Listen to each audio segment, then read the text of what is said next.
حکیم الاسلام حضرت مولانا قاری محمد طیب لکھتے ہیں کہ جنات ایک حقیقت ہے اور یہ قرآن اور حدیث سے بھی ثابت ہے۔ اس کے باوجود جن کا نام سن کر جسم میں کپکپی دوڑ جاتی ہے۔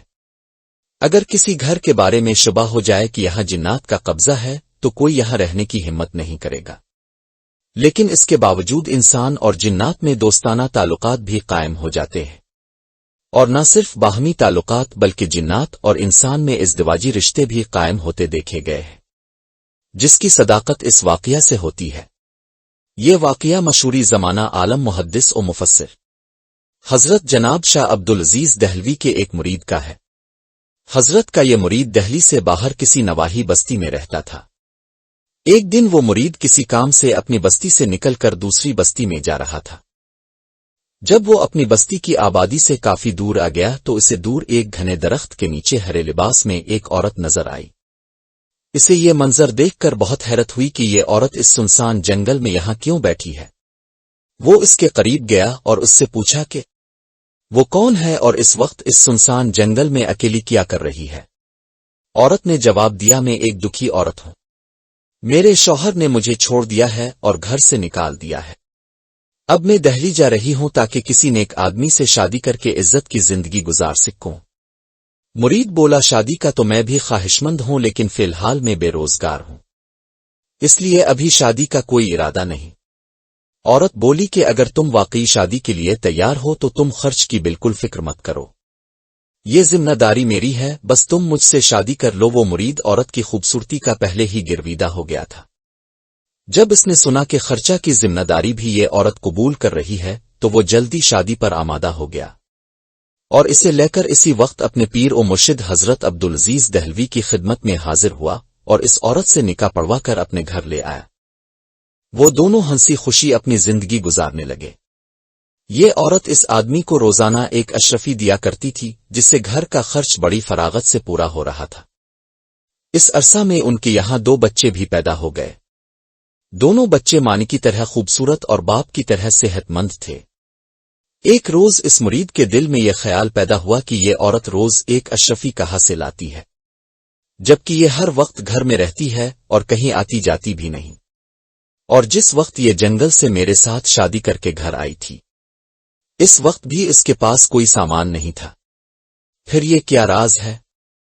اس نے کئی ہم راز دوستوں سے اس بات کا تذکرہ کیا تو انہوں نے کہا، ایسا لگتا ہے تمہاری بیوی کا تعلق انسانوں سے نہیں بلکہ جنات سے ہے، بہتر ہے اس سلسلے میں کسی عامل سے رجوع کیا جائے، کیونکہ اگر وہ واقعی جنات میں سے ہے تو اس سے جلد چھٹکارا ضروری ہے، کیونکہ جن اور انسان ایک ساتھ نہیں رہ سکتے۔ کسی روز اس کی مرضی کے خلاف کوئی بات ہو گئی اور اسے غصہ آ گیا تو وہ جان سے بھی مار سکتی ہے۔ یہ سن کر اس مرید کا ڈر کے مارے برا حال ہو گیا۔ وہ اسی وقت ایک عامل کے پاس پہنچا اور اسے تمام ماجرا کہہ سنایا۔ عامل نے کہا، مجھے یقین ہے تمہاری بیوی ایک جن ہے، لیکن تم گھبراؤ نہیں، میں تمہیں ایسے تعویذ دوں گا کہ وہ جلد بھاگ جائے گی۔ وہ عامل سے تعویذ لے کر گھر پہنچا اور بیوی سے چھپ کر تعویذ کو جلانا اور دھونی دینا شروع کی۔ اب وہ ہر وقت بیوی سے خوفزدہ رہنے لگا۔ 1-2 ہفتے اسی طرح گزر گئے۔ ایک دن اس کی بیوی کہنے لگی کہ یہ آخر تم کس چکر میں پڑ گئے ہو، یہ تعویذ گنڈے کیوں کرواتے پھر رہے ہو؟ مجھے ان تعویذوں سے سخت اذیت پہنچ رہی ہے۔ تمہارا یہ اندیشہ صحیح ہے کہ میں ایک جن ہوں، لیکن میں سچے دل سے تمہاری مخلص اور وفادار بیوی بن چکی ہوں، اور میں قسم کھا کر یقین دلاتی ہوں کہ میں تمہیں کبھی کسی قسم کا نقصان نہیں پہنچاؤ گی۔ اگر تم پر کسی قسم کی پریشانی آ پڑی تو میں تمہارے لیے اپنی جان دینے سے بھی گریز نہیں کروں گی۔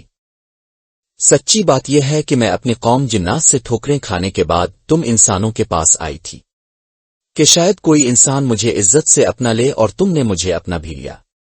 مجھے یہ سن کر بھی خوشی ہوئی کہ تم حضرت شاہ عبدالعزیز کے مرید ہو۔ مجھے اور میرے پورے خاندان کو حضرت صاحب سے بے پناہ عقیدت ہے، لیکن افسوس تم بھی مجھے ٹھکرانے اور خود سے جدا کرنے پر راضی ہو چکے ہو۔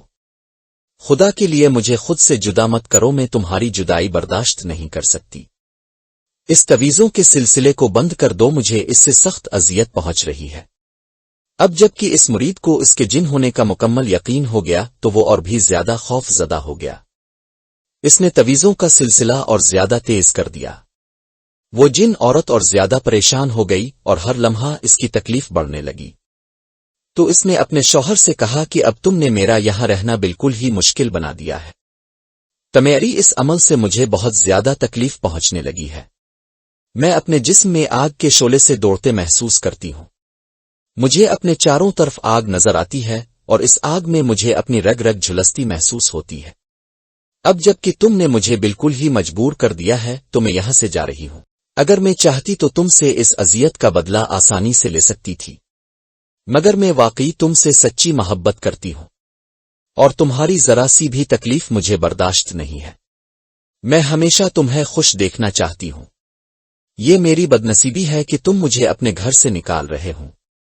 میں تمہارا بے حد احترام کرتی ہو۔ اگر مجھ سے کوئی غلطی ہو گئی ہو یا تمہاری خدمت گزاری میں کوئی کمی رہ گئی ہو تو مجھے معاف کر دینا۔ میں اب ہمیشہ کے لیے تم سے رخصت ہو رہی ہوں۔ خدا حافظ۔ یہ کہہ کر اس نے اپنے بچوں کا ہاتھ پکڑا اور روتی ہوئی دروازے کی جانب چل پڑی، اور دروازے پر پہنچ کر پلٹ کر اپنے شوہر اور اس گھر کی ایک ایک چیز پر حسرت بھری نظر ڈالی۔ روندی ہوئی آواز میں اپنے شوہر کو آخری سلام کیا، اور اس کے بعد وہ عورت اور اس کے بچے دھواں بن کر غائب ہو گئے۔ مرید یہ منظر دیکھ کر خوف سے باہر بھاگا اور پڑوسی کو سارا ماجرا سنا کر خوف سے بے ہوش ہو گیا، اور جلد وہ مکان بیچ کر دوسرے گاؤں منتقل ہو گیا۔